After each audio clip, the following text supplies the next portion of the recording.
In this session of the Purple Coffee Podcast, I speak to Jordan Harbinger, the charmer himself, about hiring friends all willy-nilly and such.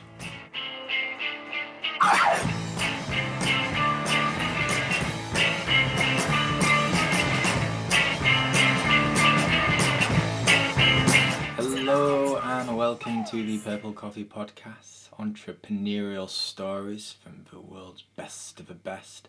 This is session 29, and on this occasion I chat to the charming charmer himself, Jordan Harbinger, the main man behind the Art of Charm universe. I am so excited to share Jordan with you. If you've yet to come across him in the past, shame on you.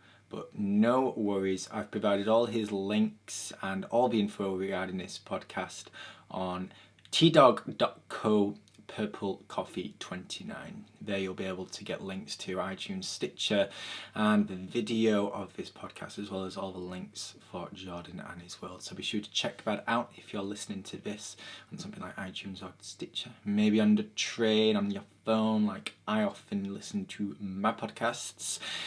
Anyway, we're going to be sharing a fantastic tale regarding hiring your friends and the dangers this brings. Jordan is quite the character. But before we get to that, I just want to focus on this new format. You see, at the beginning of 2015, I relaunched the Purple Coffee Podcast. And for the past month, we've been releasing daily sessions to get caught up. And this, session 29, acts as the beginning of a new era. So there's going to be a bit more focus on audio rather than video, and I want to bring a more storytelling-esque vibe to things. After all, I do pride myself on storytelling and such, so it would be a shame not to.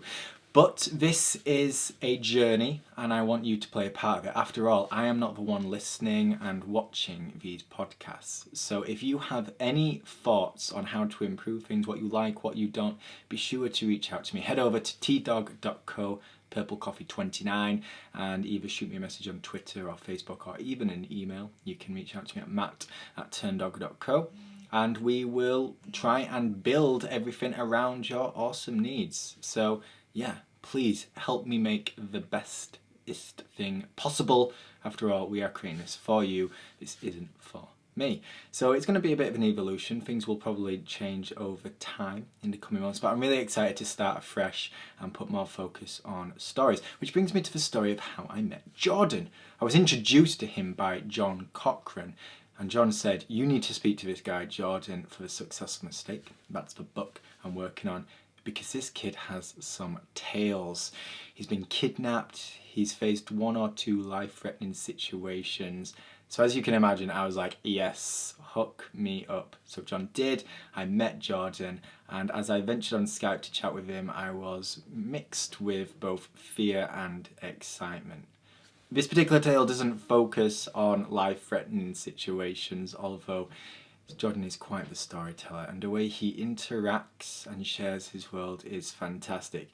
And his stories regarding kidnappings and life-threatening things, pretty damn hilarious and exciting. So be sure to check them out. You'll be able to Google his name, and I'm sure you'll come up with some cool podcasts. And I'll probably provide some links at tdog.co Purple Coffee 29. So yeah, I'm so excited to share Jordan with you. Like I say, he's a true charmer, and his world is the art of charm. It began life as a rather simple podcast, and it's grown to courses and books and great content to help ordinary men become extraordinary human beings.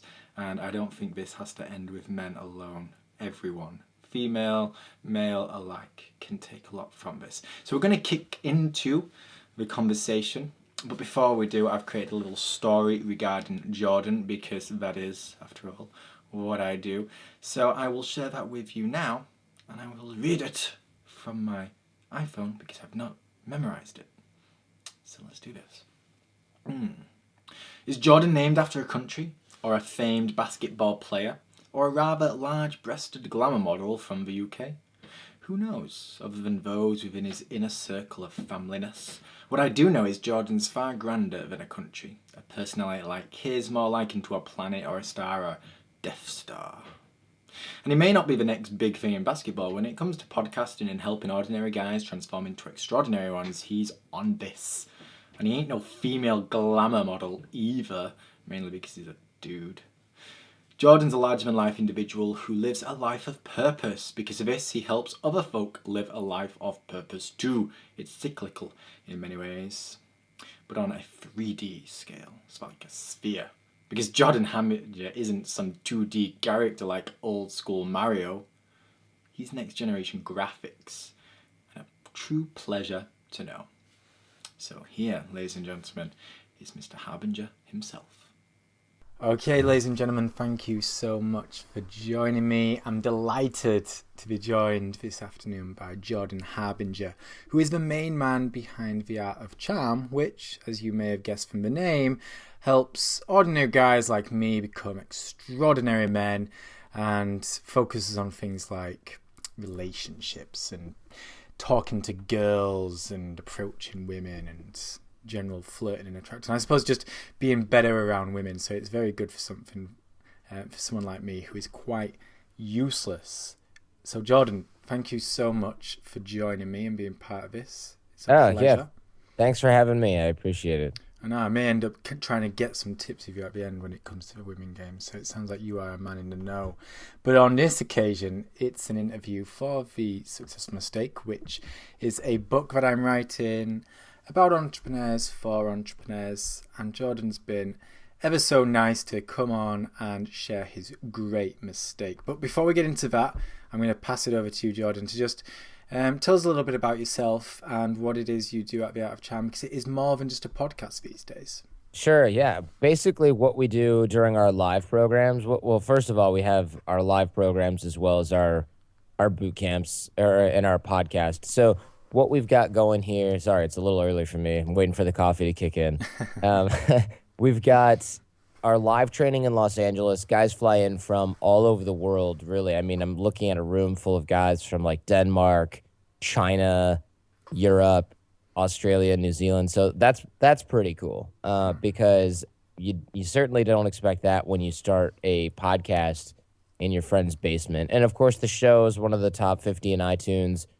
Tens of thousands of guys are listening to each one, which is really, really nice for me and really nice to see sort of like art get consumed, if I can be sort of hoity-toity about it.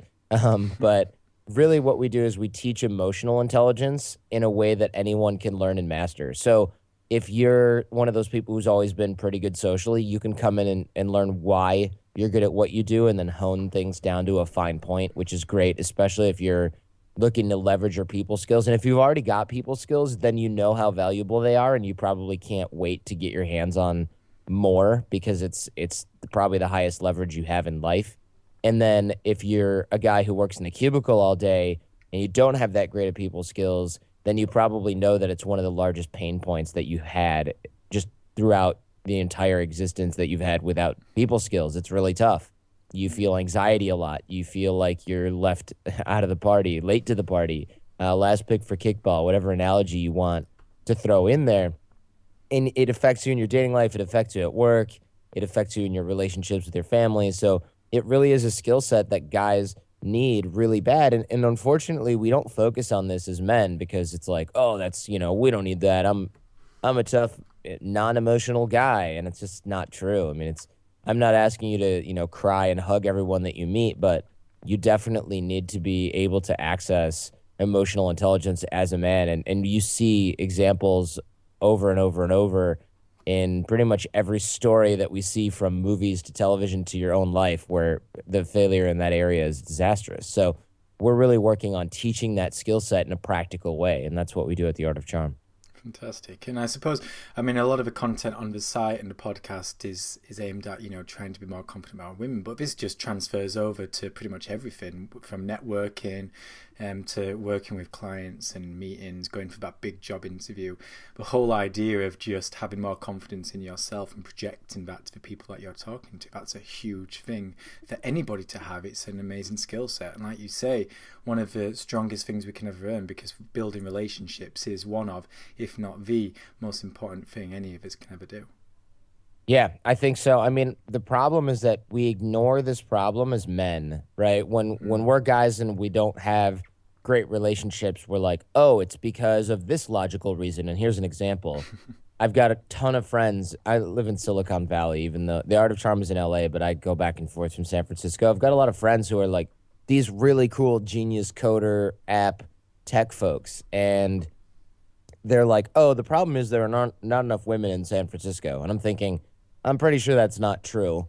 Statistically speaking, there's less, but the lowest common denominator of men isn't going to worry about that. And then the highest common denominator can get whatever, they want, and then a bunch of guys are married.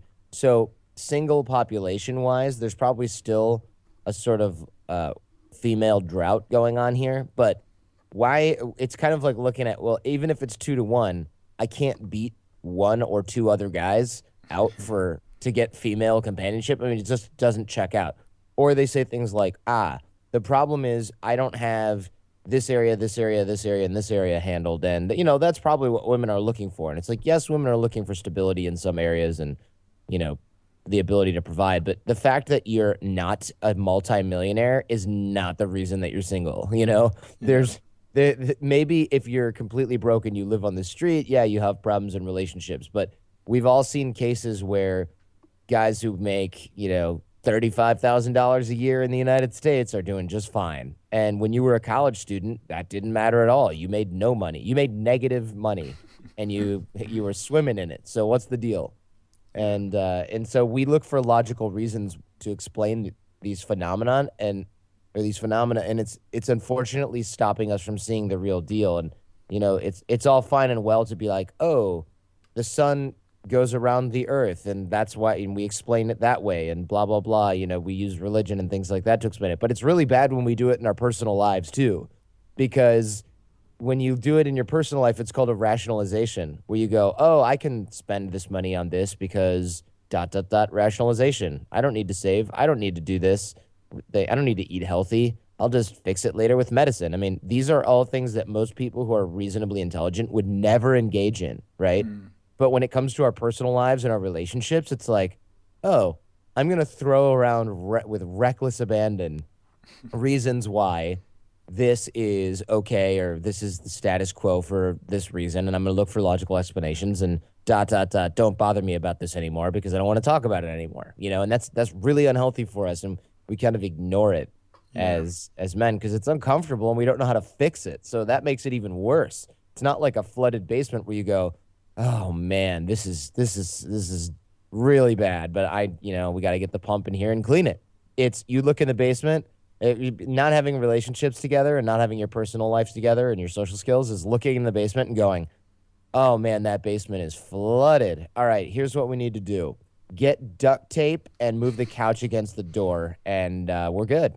Yeah. And you just shut the door and seal it up, and you pretend like you're not floating around on the second floor. Well, the problem is that water's not going away by itself. And, years later, when you open that door up, you're in for a surprise. And that's what happens when we ignore our personal lives to the detriment of our emotional health. Yeah, and I would say it transfers over into the professional world as well because there's lots of people out there who, they just use excuses, everything. Well, I'm not the right person to start my own business. It's easier for other people because they're X, Y, and Z, or, you might have started up a business and, well, it's easy for that person because they're already successful and, it's different for me and blah, blah, blah. And it's just that whole idea of, like you say, using an excuse rather than just facing up to the problem and going, well, there's a chance for me to do that. How am I going to do it? Exactly. And people, we don't think about this stuff because one, it's hard, and two, you never think, oh, there's something that can be done about this. Yeah. Maybe I should do it. Hmm. I absolutely agree there, and it's something that I feel like once you become your own sort of man or woman, and you're working for yourself in whatever capacity, you learn that quite quickly. You're gonna have those days where you're down in the dumps, and you want to blame the world, you want to blame everybody else, and you can do it for maybe a couple of minutes, an hour or so, where you're just down and just blah.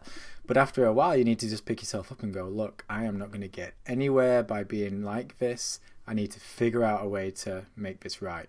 And if you don't, then ultimately you will end up failing.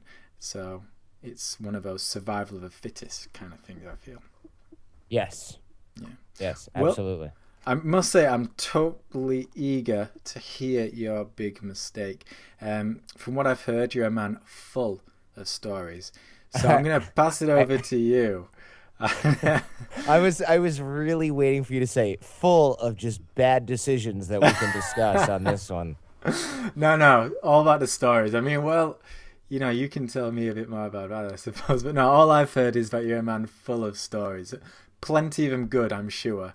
But I'm hoping you can just take us on that journey of that great mistake and how it played out, the journey it's taken you on, and the lessons learned that make you what you are today. So, passing the baton over to you. Okay, so where to start? I mean, there's a lot of whenever you run a business, man, I mean, where do I even start with the amount of mistakes that we've made? And so why don't we get specific? Because I've made a lot, and we as a company have made a lot, and we still do. So Yeah. what sort of mistake are you looking for? How can Oh I educate you? man, I am looking for the one that you can look back on and think, this was just a huge mistake at the time. It was a big one. I call it, the great mistake, the great business mistake. And yeah, how that rumbled on, but ultimately led to a very positive path further down the line. And I mean, I've spoken to couple, hundred and odd people now, and these mistakes have ranged from, the seemingly small and insignificant, which manifested in something big, to the career-threatening ones, which were turned around. So, it's whatever you feel really adds the best story, I suppose. Sure. So it's funny because this is one that so many people make, but nobody thinks is a bad, or rather, I should say, everyone thinks is a bad idea, and yet so many people make this mistake. So when I first started The Art of Charm, I hired a bunch of my friends. Okay.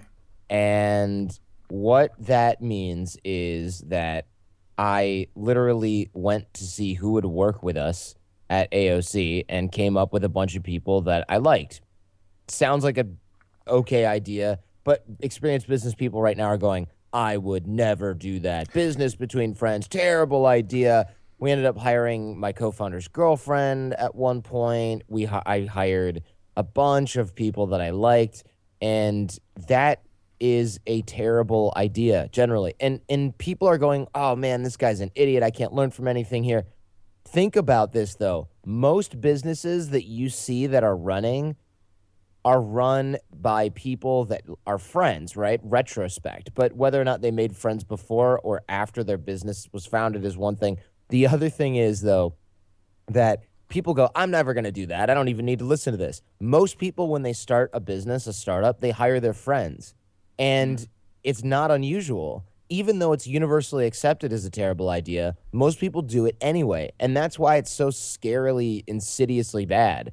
So, what I did was I hired a bunch of guys that I thought were going to be a great fit, and we ended up being great friends a little bit before slash during the foundation of the business. But I made the mistake of, and maybe this is the real mistake, assuming that everybody had the same passion as me and assuming that everybody had the same work ethic as me because I'd never really worked with people that didn't. I mean, my only real job aside from a movie theater gig when I was like 16 was working on Wall Street where everybody was driven. So I thought, "Oh, okay, I'm just going to hire a bunch of," and this is why hiring is so tough for Wall Street firms. You're looking for people who have great work ethic and are also smart, right? And that's tough. And I didn't realize that. So I picked a bunch of knuckleheads that were buddies of mine that I thought were going to be suitable for running this business. And they might have been good at certain aspects of their job, but they were really bad at organization, showing up on time, customer service, not being self-centered, realizing this was a team, creating content in a like fashion that essentially was streamlined. You know, they'd take months and months and months and months and months to quote unquote write a book. And, there's probably cumulative 10 hours of work done over a 3 month period. And it was really, really, really bad. And so eventually, of course, with our business growing despite ourselves and a healthy number of people that were actually good at working at the Art of Charm, we had to let those people go. Now there's one thing that's worse than hiring your friends, not mistake wise, but just in terms of pain points. Hiring and working with your friends is tough. Firing your friends is really tough. So what do most people do? Well, it's kind of like how we started this interview. What most people do is they don't fire their friends.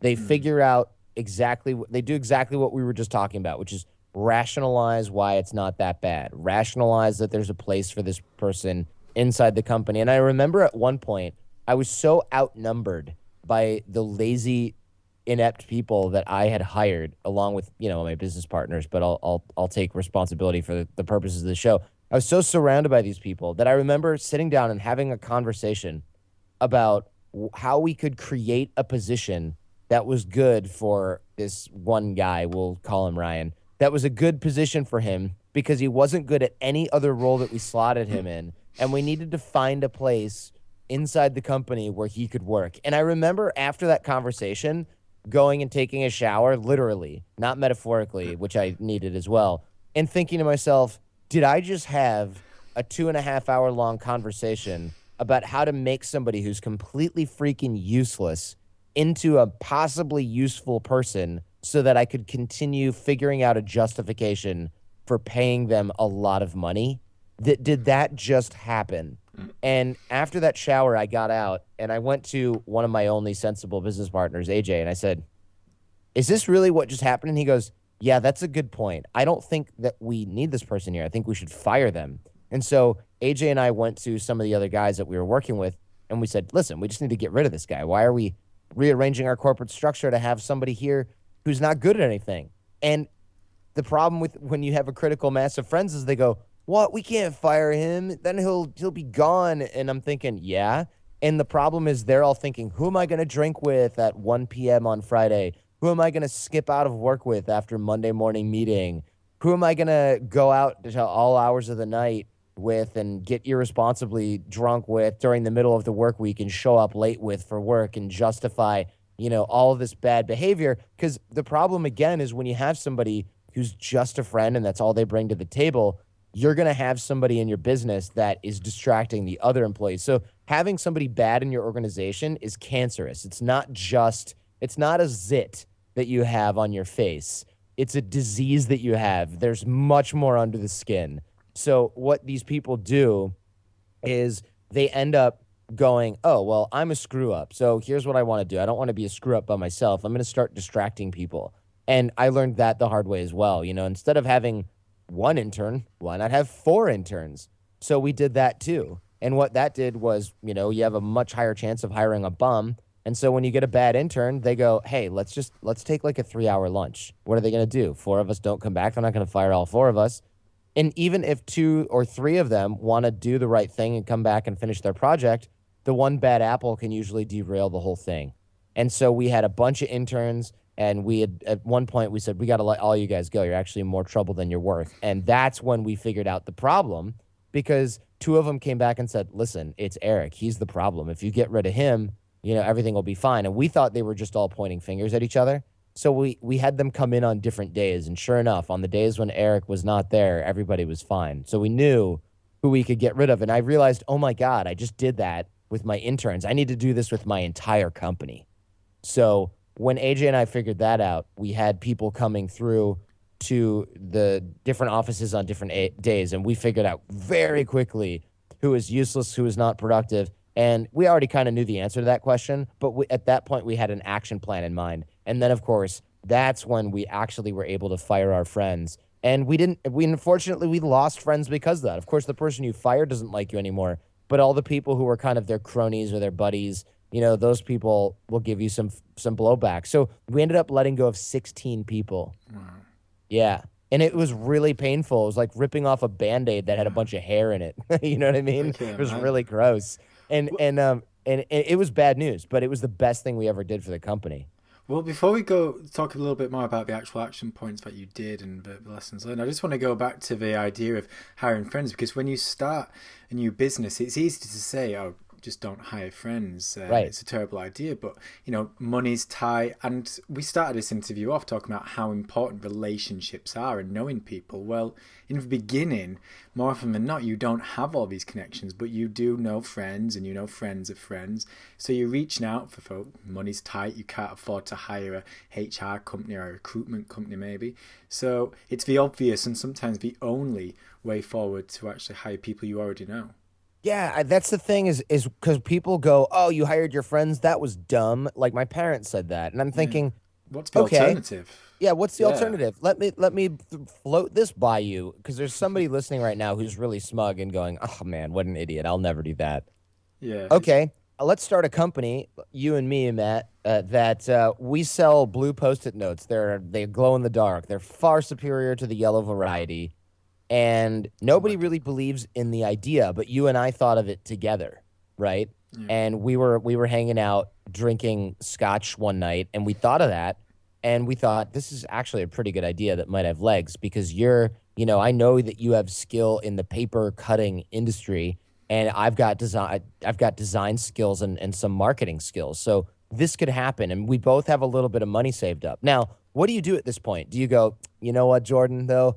We can't do this because we're friends. And you know what? You don't go into business with friends. No, you say, this isn't going to happen to us because we're both smart. That's Exactly. what you say. And you mean it, and it should be true. And so you and I get together, and maybe you and I are fine. Maybe we can work together even for several years. Well, here's the problem. You and I are maybe we can't quit our day jobs just yet, or maybe we're making like 50 grand a year, just enough for you and I to live at the poverty level. And I just did some of my tax returns. So trust me, this is not too far from reality. Maybe you and I can live at the poverty level for a couple of years.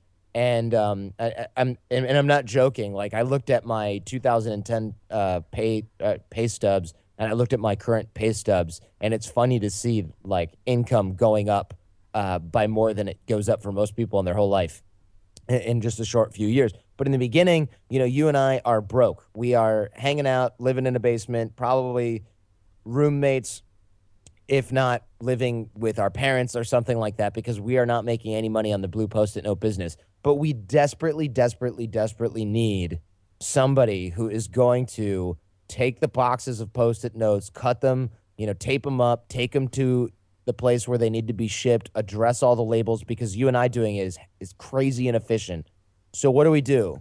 Well, we put an ad out, and nobody wants this terrible job that pays very little, except we know a guy who's unemployed. And if we pay him under the table, and we've known him since college, so he's not going to rat us out, he's going to do this for like 3 hours a day. And then he's going to go back to smoking pot in his parents' basement, which is what he's doing now. Well, here's the problem. You don't find somebody like that on Craigslist. Where Yeah. do you find that person? You find that person because he's your little brother, or he's your little brother's friend, or you've known him since high school or something like that, right? You know the guy. He's your friend. Yeah. And you have no choice but to hire these people. It's really fine and good to hire and to say, oh, I wouldn't hire my friends when you've got $15 million in seed capital from Sand Hill Road. Then fine, don't hire your friends. They're probably not going to be the people you need to work with anyway, because you're looking for a, JavaScript ninja that, has already done blah, blah, blah type work. And, you need those guys. Well, when you need somebody who is willing to carry a box to and from the post office on his bicycle, you're hiring your friend, whether you like it or not. Yeah. So it's really, really inevitable for startups to hire people that they like. It's very rare that you get somebody who's got such vision and pull that they can grab a random stranger, or somebody who can make it work on their own for so long that then they're able to hire somebody for actual money. And that's another trend that people are trying to do. But what they end up doing is hiring somebody for $1 an hour in the Philippines. And that's not a co-founder. That's not even a real employee. It's a VA. Yeah. And you're not going to build a real business by yourself. Statistically speaking, you need co-founders, you need employees. Statistically speaking, you're not going to build something that is only you. Well, before I go into anything else, I love the post-it idea. I think we should do it. It's got legs. I mean, what could go wrong? It's blue post-its. It's just, how has no one thought about this? But for the people out there who are hearing this and going, well, that is a valid point. now you're able to look back on it. You've hired friends. I mean, you've worked with a co-founder who I'm just assuming you have a good relationship with. What's your advice? Where's that balance? Because you might want to get to a point where you don't hire friends, but in the time being, you look at the reality is, yes, you're gonna have to hire people you already know. What would your advice be regarding that balance between hiring people and making sure they're not absolute useless human beings? Well, it's really hard because even if they're not useless, you're still in business with a friend, and that's likely going to change. It's really, really tough to stay friends when there's money on the table, and it's everyone thinks, oh, I'm going to be, I'm going to be useful. I'm going to be reasonable. I'm going to be useful. He's going to be useful. We're not going to go anywhere. This isn't going to go wrong because we understand that this is something that is going to be useful for us. I mean, why would we screw this up? And the obvious answer is you wouldn't, but it will happen anyway. And it Yeah. happens with just about everybody. And that I've seen, because I looked at this, and especially after I thought about what topic to talk about with you, I really looked for examples and I found plenty. And granted, when you're looking for an example, you're going to find it, and you might ignore evidence to the contrary. But the thing is, there's plenty of examples all around me here in Silicon Valley. I've talked to a lot of entrepreneurs. I belong to a lot of groups, networking groups and otherwise, pro entrepreneurs, and that's one of the biggest mistakes that they've all made. Yeah. Everybody's made this mistake, and that's why it's such a big one. No, it And is. It's it, something that comes up time and time again, but people keep on making them. it is right, and that's why I belabored the point in the beginning that everyone who's sitting there Yeah. smugly is just doesn't get it and has not had that. There's people right now that work with friends, and they're shaking their head, going, "Hmm." Right? I can sort of see this maybe happening, and there's other people that work with their friends, and they're going, "Oh no, me and Tim, that's never going to happen." But I will ask those people, "How big is your business right now?" Because when you hit seven figures, eight figures, you might find that Tim's not doing what you think he should do. And Tim's spending a lot of money on the company credit card, and he thinks that's okay. And, Tim goes on a lot of vacations. There's a lot of different things that crop up when there's money on the table, especially when some people are working 24/7 to get it done, and other people are going, hey, this is great. I can coast now. Not everybody has a Wall Street work ethic. And even if they did, here's the other thing. Even if everybody did have a Wall Street work ethic, I don't know. That might be a problem because both I've worked with both lazy business partners and extremely workaholic business partners. The problem isn't that, oh, well, everyone should be a workaholic like me. The problem is some people want you to never take a vacation because why should you do that? We're building a business. This can't happen. You don't need rest. What do you mean you want to go to the gym? What do you mean you want to take an hour a day to go for a bike ride and clear your head? No. Then there's another guy who goes, I'm going to leave for 2 months on vacation. See you guys later. That's a big problem. It's a cultural issue. And that's managing a quote unquote culture. This isn't Zappos. We don't have the luxury of having 5,000 applicants and screening it down to 25 people that we hire. We have one applicant because he's willing to, not now, but back in the day when you're starting a company, you have one applicant. And the reason he's an applicant is because he's at the bar with you when you thought of the idea. Or this is the person that's willing to do that job at that price at that time. And he's the only guy who'll do it. And you've got to filter in the idea, what do these people bring to the table? And sometimes when you're starting off in a business on your own, for the first time, especially, sometimes what a business partner brings to the table is you're doing this with someone else at least. And that might be a very important but very intangible piece of value that an early business partner offers. And what I mean by that is maybe I can do the blue post-it thing on my own, Matt. Maybe I know that I could probably outsource a lot of the stuff, or even some of the stuff that you do doesn't need to get done. Or maybe it's a one-time thing that I could have you help me with for some money, where you create the original blue die and then that's kind of it, right? But there's something to be said for early entrepreneurs coming into the game with somebody else who they can bounce ideas off of, somebody else who's going to stay up with us till 4 o'clock in the morning when we're worried about whether or not we're going to get that first shipment out in time. Somebody else who's going to walk to the post office carrying a heavy box of your first shipment with you. You can only rely on outsiders for so long. When somebody's in the trenches with you, there's value there. But the problem is that same person who has value there when you're in the trenches in the beginning, they might not have any value, or they might have negative value when there's $10 million on the table, because you don't need somebody there anymore with you at 4 o'clock in the morning, telling you it's going to be okay. Or maybe you do, but maybe you've got a bunch of other people that are doing that. Yeah. That also have accounting skills. I don't know. Yeah, well, you see it all the time, don't you? People found in a business, but then it gets to a certain level and it's like, well, they're just not capable of that job. And it reminds me a lot of the music business, bands who are, really great friends growing up, sometimes brothers or, family, and, they just fall out and end up hating each other because there's one thing, getting into something in the beginning, but when you're around each other all the time and you see all the nooks and crannies, it's not always pretty.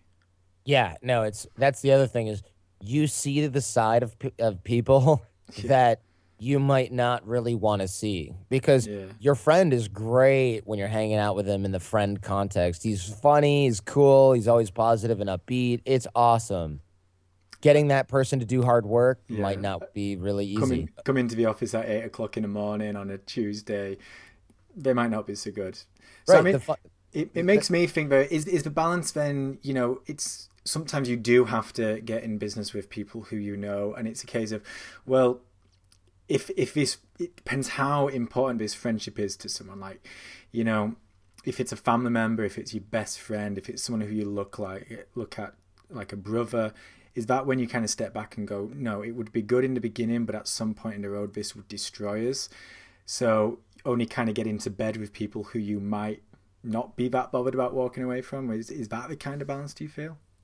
Yeah, I mean, it's sad to say, but it really, now when I think about hiring somebody, it doesn't matter to me whether or not, I'd rather than not be a friend at all. I hire friends, but they're in a very clear subordinate role now. They're not co-founders. I have plenty of friends Yeah. that I've hired, but they're employees and I don't manage them. So they can still call me and go, oh man, Tori, one of my business partners, Tori's riding my ass, man. He's such a dick sometimes. And I can go, yeah, man, he's got an edge, and then I'll say, are you still coming up to San Francisco this weekend? Yeah, man, I'm stoked. Let's go bike ride across the Golden Gate Bridge. Awesome. Yeah. If they make a huge mistake, I might go, oh man, you blew it. Tori's gonna kick your ass.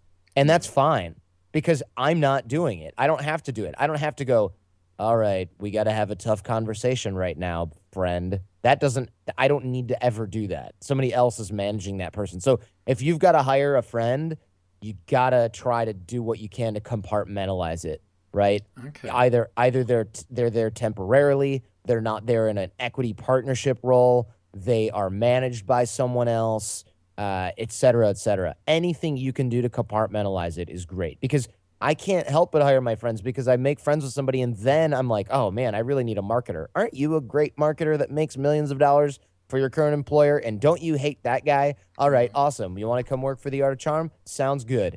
Okay, so he's working for us, but he's not working for me.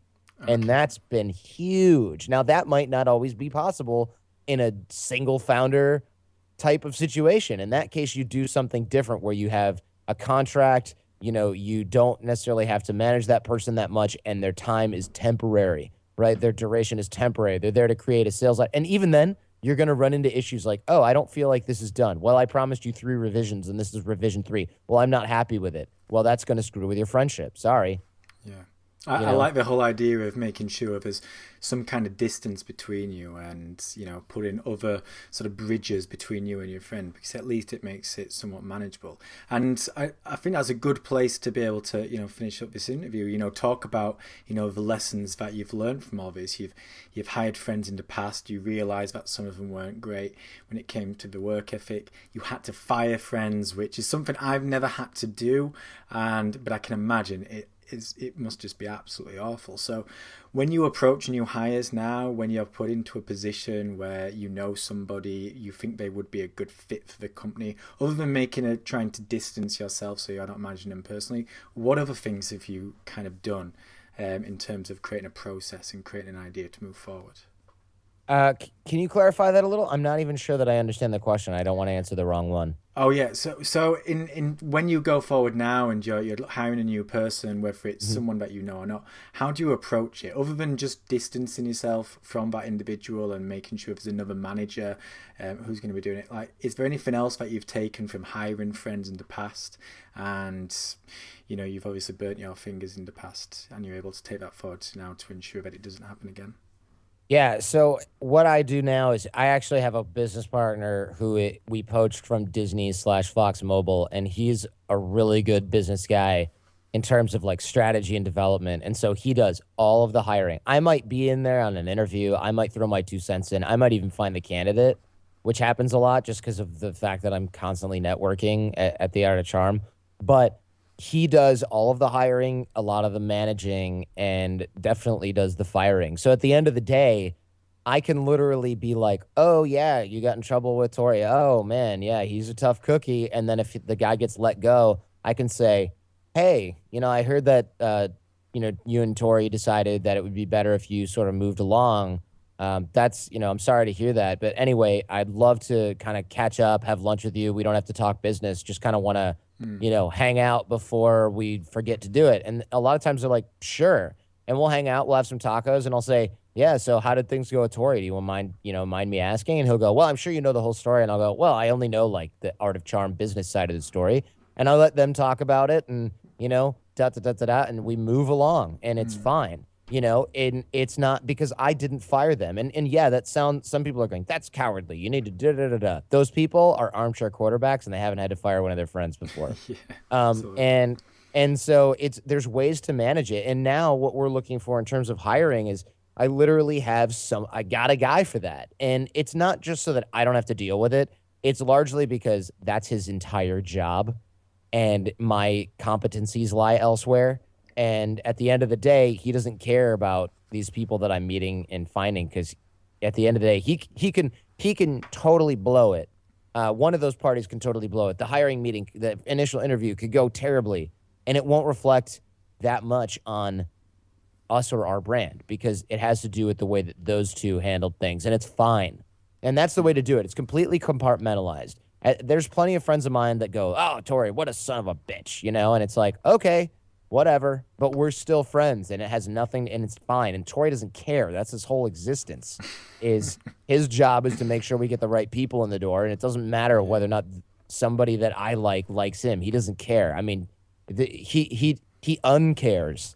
yeah. He really doesn't Devils care. in it. Yeah. So having somebody like that in your organization is a luxury that we have due to our size, but Yeah, and I it's a suppose great place to be. I suppose people could do this without, bringing in a co-founder or hiring a full-time employee. You can outsource this kind of thing to, a HR company Yes, or a exactly. recruitment agency. So again, you're saying, well, I think you'd be a fantastic person for this role. I would love to have you involved in my company, but I don't really get involved in that side of stuff. So I'll arrange an interview so you can meet with, Jeff.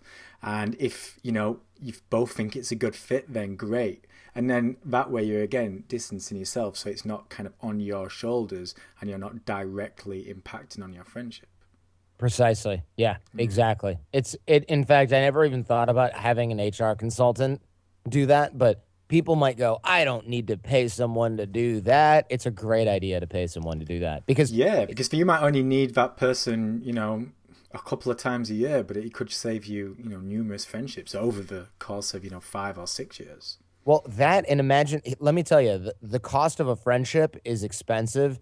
It's probably somewhere on par with hiring somebody that you can never fire because you're friends. Yeah. The other thing is, what if you hire the wrong person because you're tainted by the idea that this person is your friend? An HR Yeah. consultant doesn't care. They're hiring the right person for your organization. So Yeah. having that neutral third party who's not like, oh, he's such a funny guy, that's a great reason to hire him. They're going, you know that he's not educated, doesn't have the experience in this area, has never proven himself in this capacity. You're hiring him because, and you go, oh, because I'm dating his sister? Wrong answer. Yeah. Next candidate. Well, it's like you were saying earlier, you end up kind of trying to kid yourself into it and come up with a role for them. And once you start doing that, it's like, well, this is just wrong. I'm paying someone and I'm having to figure out why. That never makes business sense, ever. No, no, it literally, I mean, I remember going, I'm in the shower going, am I taking crazy pills right now where I'm trying to figure out how I can pay this person to exist? Yeah. I'm racking my brain figuring out how to make this person useful in my organization. What am I going to have, like a captain Yeah. of book alphabetization, bookshelf alphabetical order arrangement? No, that's ridiculous. I think the only time that should ever be necessary is if they have some serious blackmail on you, and even then, it's probably not a good idea. No, Someone would have just to have some serious dirt on you to kind of it would, accept that. yeah, it would have to be like a bit, and even then, I would just be like, hey, don't come in the office anymore. Here's your check. Because again, it's cancerous. Somebody who doesn't have anything to do or doesn't have great work ethic, they're distracting useful people. It's poison. Well, I feel that's an entire sort of discussion in its own right. The It idea of is. having people, it might not be just negative that they are not good at their job, but that idea of being a cancer. And again, I always kind of liken things to, sports teams. They might be a really talented individual, but if they're bad for the changing room, it'll have a negative effect on the team, and it's the team that matters. And we've talked about it a little bit in this interview, the idea of culture. And whenever I speak about hiring with an entrepreneur, culture is so tightly entwined, and you usually need to go through a few hiring mistakes before you truly understand your culture, because it does lead you down to just how important it is. Yes, absolutely. And that's a whole different show. Oh my gosh, we could go on for far too long, far too long. So I feel we'll wrap things up there. It's been an amazing insight into the world. Hiring is something I come across a lot. It's an issue in so many different ways, but the whole idea of hiring friends hasn't come up in my interviews all that often, and it's an important thing, and it's not always avoidable, but just distancing yourself can make a huge difference. So thank you so much, Jordan. It's been an absolute pleasure having you on board, and yeah, it's been great. Thank you, man. I appreciate the opportunity to talk with somebody who has an accent like yours. Man, that's all I'm good for. It's good. It's good. Well, it's been an absolute pleasure, and thank you, listener, for listening. And until next time, cheers. And there you have it, guys and gals, another session of the Purple Coffee Podcast at an end. A big thank you for you for listening, and especially for Jordan for taking the time out to share his tale, both for the Successful Mistake book and for the Purple Coffee Podcast. I absolutely love it.